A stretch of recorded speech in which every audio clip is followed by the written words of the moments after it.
In today's video, we return to the scene of my original silicone video 4 years ago, and I'm going to be showing you how to remove existing silicone and how to silicone in tricky spaces behind taps. And later on in the video, I'll be giving you an exclusive preview of a brand new mod. I'm revisiting this job today because when I siliconed this vanity unit, I hadn't discovered the brilliant Kramer kit, a link to my most recent video on which is coming up on the screen now. Instead, I use this much more basic tool from Everbuild. And you can see here the concave profile of this tool doesn't give you anything like the strength you need on your bead of silicone. With the net result that even though this was a reasonably decent sanitary silicone, grime, dirt and mould has got behind the silicone, leaving an unsightly mess across a vanity unit I made several years ago from an old Victorian sideboard. In a bit of a first, today's video is being sponsored by Corfix. I haven't done any sponsorships before, but I thought I'd make an exception today because Corfix is a little bit different. Since I discovered this product 2 years ago, it's revolutionised the way I hang heavy things on dot and dab walls in my day job. Because the steel core bridges the gap between the plasterboard and the wall behind to give you a really secure fixing. Only last week, I used 18 of these to hang an extremely heavy bed tester on a dot and dab wall. If you're interested to find out more, check out the links in the description below the video. Right, back to the siliconing. We've only got one bathroom in this house and this vanity unit takes a bit of a battering, so the first job is to clean it up, and to do that I use this protective detergents for tops. Don't forget, everything I've referred to today will be in the description below the video as usual. Well, I want to make this as challenging as possible today. This mirror is going to have to come off, because I can either get my silicone gun in, which wouldn't be a problem in itself, or more importantly, any of the tools that I want to showcase in today's video. Now, clearly removing silicone from polished marble surfaces like this is going to be a lot easier than it is if you're trying to take it off tiles with lots of transverse grout lines. But let's run through some of the techniques I've used in the past so that you can decide which one is most appropriate for your situation. First up, we've got the humble Stanley knife blade, which I've used a lot in the past because you can get it so flat to the surface you're scraping at, with the net result that the chances of scratching that surface are minimised. It's not ideal though with your hand so close to the blade. Even if you put a bit of protection on the top, as I've often done in the past, just to protect your fingers whilst you're using the blade. So if you're going to do this, you're better off fitting the blade into a scraper tool like this for safety's sake. And then running it along to remove your silicone like so. Another option, if you bought one of these Kramer Fujikit 7s, is to use this tool that comes with the kit. And with the Kramer Kit 7, only 10 pence more expensive than the Kit 5, which doesn't have the tool, you'd be crazy not to buy it. And this is a clever bit of kit, because whilst your typical Stanley knife blade has too much bulk, which just doesn't quite allow you to get close enough to the edge without scratching your marble or tile, whatever you're using. You can see I've just scratched it a little bit there. This tool is great because you can get close enough to the edge to scrape away your silicone.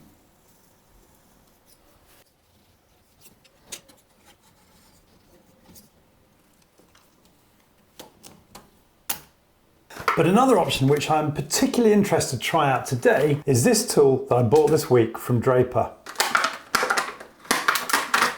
Got two ends, this plastic sort of scraper end, which I suppose is useful on things like acrylic shower trays where you don't want to scratch the acrylic.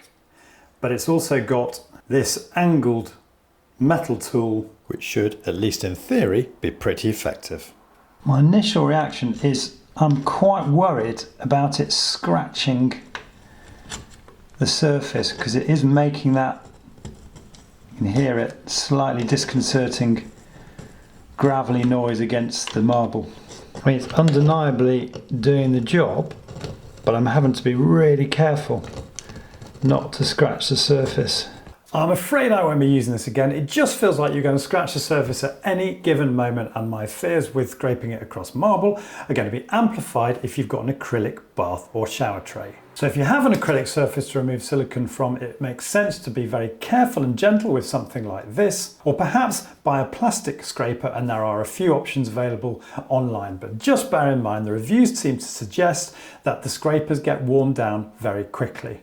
So what I'd suggest, whatever surface you're removing silicone from, it makes sense to combine using one of these tools with a silicone removing agent. There are lots available on the market, but the one I'm going to show you today is this Multisolve from CT1. As the name suggests, it's a multi-purpose solvent, not just for silicone, and I've used it to really good effect to remove sticky adhesive residue in previous videos. But what I really love about this spray is it evaporates without leaving an oily residue. Unlike WD-40, which you should never use in conjunction with a siliconing job, because you'll never get rid of the oily residue, with the end result that you're going to get a shriveled mess when you reapply your silicone.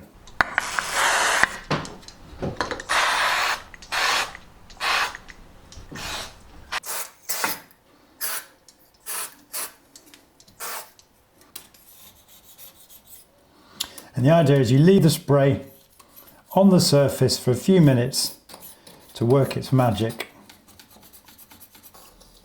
before wiping away the silicone.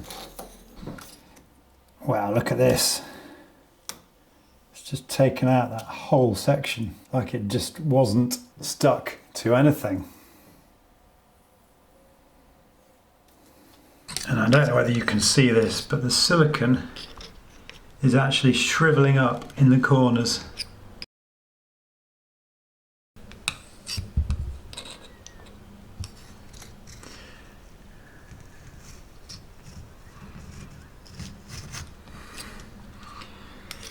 So there's no doubt that this spray is making it a lot easier to remove this silicone. I really like using this Kramer tool. I know you probably all think I go on far too much about Fuji kits and Kramer, but you can't deny when a tool is doing a fantastic job, and this blade is safe to use.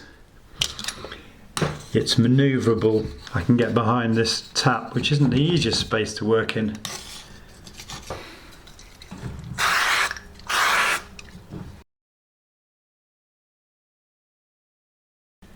Look at that. Suddenly the silicone has lost all of its adhesion to the surface, and it's just pulling straight out. A little bit of a razor blade in the corner.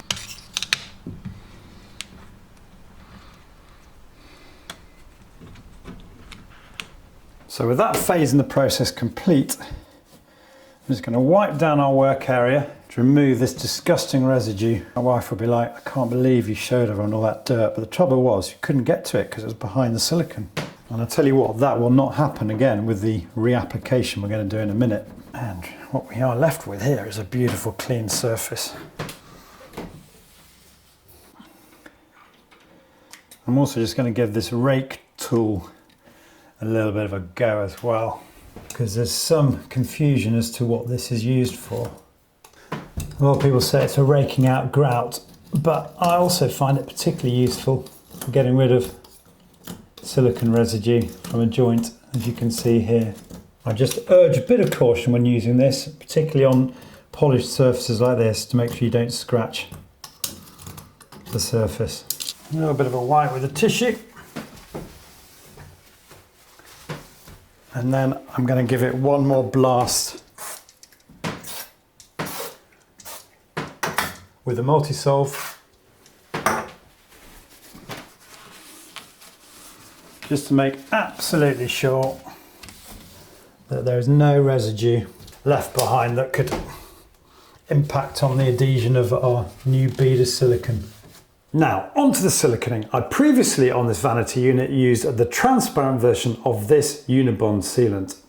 But what I'm going to do today, because I want a solid colour and after some really good experience using it before, I'm going with this Mapasil mold resistant silicone. I started with this moon white, which ended up looking too white, as you'll see in a minute. And so I popped down to Screwfix and picked up the silver grey version. And this is what's so good about this stuff. It comes in so many different colours, so you can match it to pretty much any surface you're wanting to seal. I'm not going to use the Kramer kit today. You're probably all a bit bored of seeing me using it, but fundamentally can't get it behind the taps. So I went online last week and I bought this Fugenfuchs kit. There are a lot of people saying to me, how do I silicone behind taps in really restrictive, tricky places? I often talk about this, but I've never used it, so I'm quite excited to give it a go today. You get these 5 different forming tools, each on sort of lollipop type sticks. And what I'm hoping is this little chap is going to go a long way to solving the problems you all have with getting your silicone formed in tricky spaces. There are a number of different profile shapes to choose from. What's particularly interesting, a lot of people ask me what to do with beveled tiles, bevel edged tiles, and I think this tool might provide the answer. Yes, it's got a concave edge, but you could always cut that off to create it diagonal. And because of this sloped surface here, this might be the best way to get a forming tool to produce a perfect silicone bead on a beveled edge.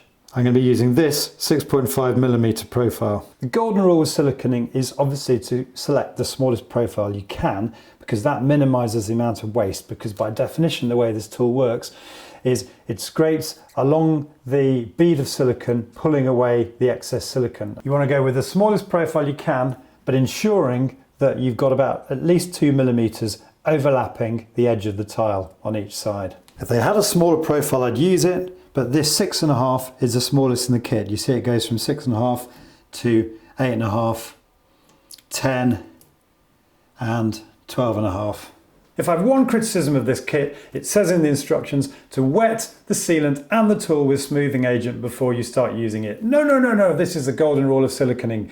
Throw that smoothing agent out the window. You don't want it anywhere near your bead, because if any gets behind the bead of silicone, and by smoothing agent they're talking here about a washing up liquid and water mix, the joint is ruined. And you'll find in my original video, link to which is coming up on the screen now, where I talk all about that. So the next thing we need to do is prep our silicone nozzle, firstly by cutting the end off the tube. And next, and this is the point where there's a bit of trial and error, cutting straight across the nozzle. We're not going to drag it at an angle. Again, you can look at my previous videos to understand why, but suffice to say, you force more silicone into the gap if you start with a square rather than diagonal nozzle. And what we're trying to achieve here is a nozzle that's cut very slightly wider than the profile that we're using, so as to minimize the amount of waste as we drag the tool across the joint. You can trial and error this. Experiment on a short section of the joint, as I did here initially with the moon white Mapasil silicone. And if the tool doesn't completely form the joint, as is happening here, you know you've got to cut the nozzle a bit wider, because you can always then just remove that section with a right angle tool like I've done there. And the other little trick I've got for you today is if you've got hard to reach areas, these rotating nozzles from Kramer are going to be an absolute godsend to you. As you can see here, where proximity to the wall was preventing me getting the nozzle into the corner, and also on this recent project in my son's room where I was caulking in a little new addition to his IKEA floating shelf. And these are currently available on Amazon as a reduced price package here in the UK with the Profiling Kit 7. So let's see how I got on with this Fugenfuchs tool.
So I've got to say I'm pretty pleased with the finished result. Is it perfect? No, particularly around the corners, which were tricky to complete because of the way the marble drops away around the edge. And trying to fight my way around two cameras didn't help. But it's a vast improvement on what was there before, and with a 6.5mm diagonal bead will be impregnable to mould and grime for years to come. Whilst I made it look pretty straightforward in that clip, I've got to be honest with you, it wasn't. I used up over 1/4 tube of silicone just on that short run, as I grappled to find out the best technique for using this new tool, not to mention half a bin of tissue paper from cleaning the tool down between each run. But one thing I would say to you, as you see here in this clip, where I removed the tool bead at least 4 times, is that if you're quick, you can retool the bead a few times before the silicone starts to skin over. And that allows you to practice and perfect your bead of silicone. Though I'd say you don't want to be retooling much after 5 minutes after you've laid that initial bead, otherwise you'll find the silicone starts to skin over and lose that smooth consistency when you try and retool it. I use tissues to clean the tools down during use, and then I find a combination of the multi-solve spray and wet wipes. After use, get those tools looking as good as new again. And the final job was to apply this marble care cream to the surface. There might be better products around, let me know if you think so, but I was just keen to restore some of the shine, particularly around the taps where we've used quite abrasive cleaning products over the years. Now, for those of you thinking that's all very well getting a lovely clean line on flat polished marble like this, but what about uneven tiles with transverse grout lines like I did in my original siliconing video, where the sled on the Kramer tool really comes into its own? You'd have a very good point, and I'm not going to disappoint you because I've come up with a solution. I've modified the Fugenfuchs by removing a small section using the razor blade that came in the Kramer Kit 7 and also my normal Stanley knife to enable this little black sled to slide onto the side of the Fugenfuchs like it does with the original Kramer tool. This is a pretty easy mod, you've just got to remember to keep your hands behind the blade, and now in my view you've got the best of both worlds for those hard to reach areas behind taps. And finally, what I tend to do on a job like this when I want to reuse the silicone afterwards is take the silicone off an old tube like this. This is actually the original one I featured in this video, where the silicone has completely solidified in the nozzle, and put that over the fresh tube. It's not going to stop the silicone solidifying over time, but it's a better solution than if I just relied on this insulation tape on the existing nozzle. And then you can clean out the nozzle you're currently using with something like an old chopstick like I'm doing here, which is a particularly good idea for these rotating novels, which it seems a shame to let go to waste. Just to remind you, details of all the tools used in today's video will be in the description below the video, which of course you can access on your smartphone by clicking on the little arrow, and on your PC by clicking on the show more button. If you've liked today's video, it'd be great if you could give it the thumbs up below. And if you're new to my channel, I'd love to have you subscribe. You can do that by clicking on the link here, and don't forget to click on the bell notification icon so you get notified every time I upload a new video. You'll also find there a link to my Amazon store, which basically has links to all the tools in my toolbox. See you soon.